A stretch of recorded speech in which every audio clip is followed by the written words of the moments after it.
wanaagsan walaalayaal ilaahay korkiina ha yeelo naxariis iyo nabadgelyo. maanta waxaan idinla wadaagi doonaa muuqaal ku saabsan bilaha Rabbi tabaaraka wa tacaala xurmada siiyay mid ka mid ah. bisha Muharram waa bil aad u fadli badan, waa bisha ugu horeysa ee sanadka hijriga, waana mid ka mid ah bilaha aadka u fadliga badan. rasuulkeena sallallahu alayhi wa sallam wuxuu yiri, soon waxaa ugu fadli badan Ramadaan kadib soonka la soomo bisha Muharram.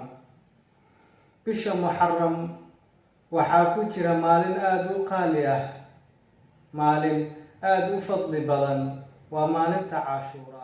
maalinta Caashura haddii Ilaahay uu ku waafajiyo soonkeeda, sanad dhan dambigiisa baa lagu dhaafayaa.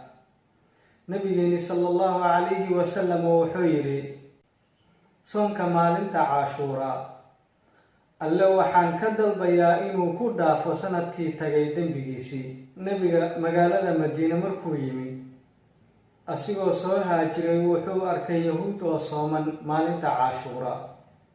markaasuu weydiiyey, maxaad u soomaysaan?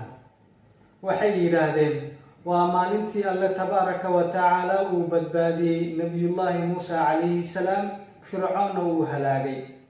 nabiga sallallahu alayhi wa sallam wuxuu yidhi, nebi muuse anaga idinkaga xaq badan.